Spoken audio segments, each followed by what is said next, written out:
Welcome to the JP8 report. This is James Pierce with the JP8 report, episode 318. Good afternoon, everyone. I know I'm 15 seconds early. It's good. It's good. So welcome to the JP8 report. Before I start with anything, this was just reported. See, okay, so I read all kinds of conservative media. I listen mainly to Fox News. I can listen to other ones and stuff. I tell you, Fox should not have went to commercial, because when y'all were on commercial break, the president announced that Putin agreed to a 1-week ceasefire in Ukraine.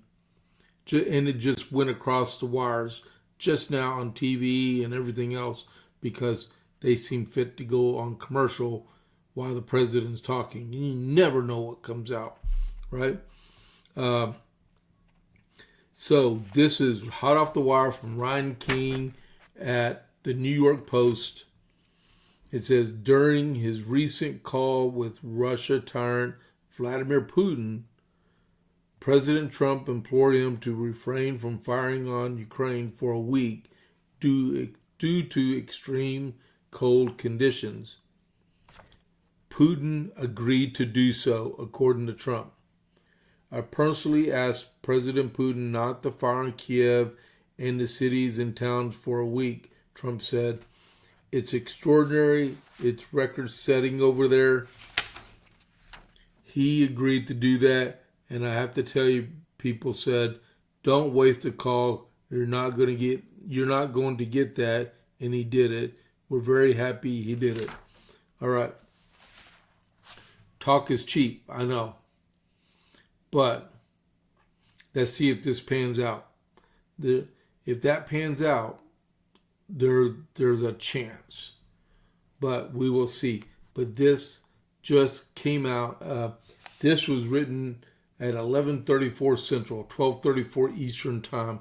And right now, that was 25 minutes ago. All right? That's extremely good news. But we shall see, right? All right. So, welcome to the JP8 report. If you are not a follower and you are watching, please click that.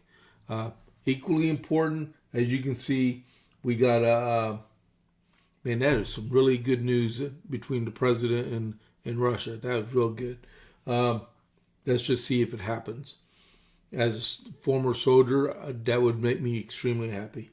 But equally important, we do have our chat, the live chat. Please engage. You'll see Retired Rob 53. He's my so-called hall monitor. He's a good friend of mine.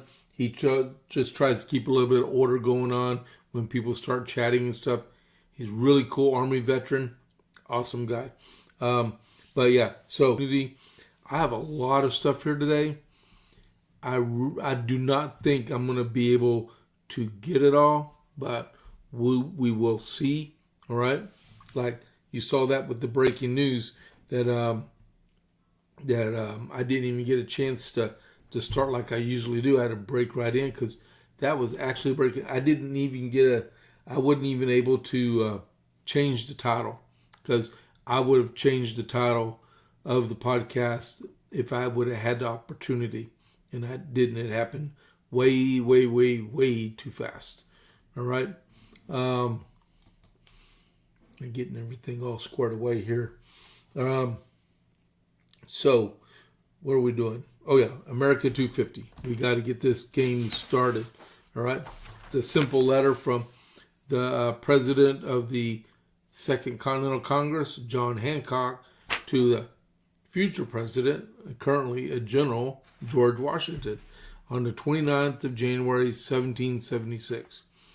Sir, the Congress has received your letter from the 19th and highly commend your prudence and zeal in applying to the government of New Hampshire, Massachusetts Bay, and Connecticut to raise forces for the service of Canada at this exigency. They have fond hopes by the zeal and altruistic of those colonies troops will be forwarded with such expedition as will not only succor our friends, but in some measure retrieve our loss and put us in possession of Quebec before enemies can receive reinforcements.